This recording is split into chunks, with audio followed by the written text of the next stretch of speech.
When looking at the amendments to the U.S. Constitution, most would agree that the first 10 are the most important and that were added to the Constitution. With that said, which of the rights is the most important? I strongly believe that the First Amendment is the most important right that every American is born with. However, without a Second Amendment, the first is just words on a paper that can be expunged by the government. Thus, I will be looking at the Second Amendment. I will go over the how and why the amendment was formed, complications and challenges associated with the amendment, some of the court cases involving the amendment, and the application to modern society. To ensure that I provide a rigorous and concise vetting of the information provided per the course requirements, I will be upfront about my pro-Second Amendment beliefs, but will strive to be neutral in presenting the information. The history of the Second Amendment is rooted in the American struggle for independence and the fear of replacing one tyrannical government with another. Out of the concern of having a standing British army on their soil, the founders believed the citizen militia was the antithesis of the standing army. According to David C. Williams, the Anti-Federalists feared the possibility of Congress having the ability to raise a standing army in America. Based on the recent conflict with Britain, the citizen militia was seen as a counterbalance to the standing army, a group that could be called upon to stand in a virtuous defense, unlike the army.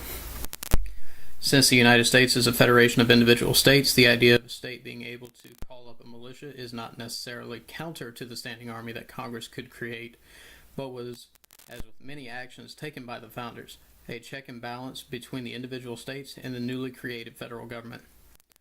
Though the amendment has not seen any changes to its original drafting and ratification, interpretation and regulation has caused a patchwork of laws and ordinances that either enhance or detract from the Second Amendment. This can cause some complications and confusion by Americans within different states in the Union. One of the most poignant challenges of the Second Amendment is balancing the ability of people to defend themselves from others, but at the same time regulating firearms to prevent the use by those who would do harm. This has become more frequent in more recent years, with more acts of violence with firearms than in the past few decades. One of the primary arguments for regulating and restricting guns in the U.S. is that it will make the country safer by removing certain types of guns. The two main arguments against this argument is the criminal will not abide by any new or current law, as stated by incarcerated personnel in various news segments and columns during interviews, because they are intent on not following the law, and the Second Amendment is a God-given right, like the other 9, and it is inalienable. Various areas in the U.S. have had very different results when dealing with regulating firearms. Taking the previous information into account, let's look at statistics for Chicago and Houston when it comes to firearm-related crimes. Both cities are about the same size and demographic proportions, yet Chicago has a higher firearms crime than Houston. Though there may be other factors that can contribute to the following information, it is interesting to note the disparity in their incidences. The main difference in the way both cities manage gun ownership. Chicago is a highly restricted gun ownership city, while Houston is in the permissive gun ownership state of Texas and is also a permissive municipality. It is interesting to note that Chicago was also subject to a landmark Supreme Court case, McDonald versus Chicago, and helped to strike the balance of gun ownership in Illinois. The previous case was also one in a series of cases involving the Second Amendment that are known as post-Heller cases. A well-regulated militia being necessary to the security of a free state, the right of the people to keep and bear arms shall not be infringed. This is the Second Amendment that allows an American citizen to own firearms. Though this has not always been the case for the country as a whole and various cities and municipalities. One such landmark case is District of Columbia versus Heller in 2008, which opened the door to various other court cases. In Heller, a group of D.C. residents challenged the constitutionality of the Firearms Control Regulations Act of 1975, which banned handguns in D.C. save for a grandfathering of those prior to 1975 and retired law enforcement. The case would eventually reach the Supreme Court, where the 1975 Act was struck down. The ruling also separated the right of people to bear arms from the militia portion of the amendment. Essentially, the ruling stated that an individual had the right to possess firearms in the U.S. regardless of their participation in a militia. The ruling did keep certain prohibitions in place, like felons and mentally ill not being allowed to possess firearms.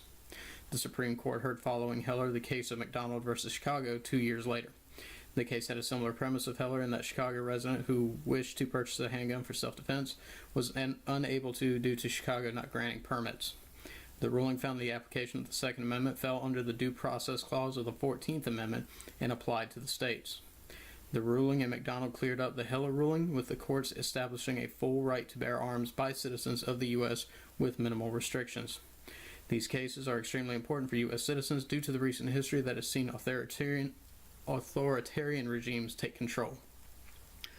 Looking at the history of the Second Amendment, one of many balancing acts of the amendment and court cases related to it, we must now ask how this works in a modern society.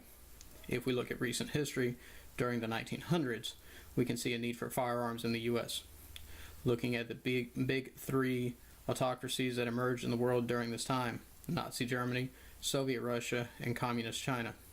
Each one of these countries strips part of their citizenry, undesirables, of the right to keep arms while allowing approved groups, such as party members, easier access to weapons. This ties directly back to the fear of despotism and central rule in the United States after defeating Great Britain. Removing a people's ability to defend themselves prevents them from resisting a tyrannical government and when even voicing a dissenting opinion against the government. We can see this now with the government of Venezuela, which stripped the citizens of private gun ownership, which was followed by the harassment and attacks against protesters by colectivos, government-sponsored gangs that used firearms against protesters. The right to own and possess firearms is just as important today as it was when the amendment was written. I will leave you with this thought. Many will argue that the right to firearms is out of date, and the founders were only talking about the firearms of their time. If this is so, then why are we using radio, TV, phones, and computers to read and watch the news, to voice grievances against the government, and organizing rallies via the modern technologies? If the Second Amendment is antiquated, then so is the First Amendment.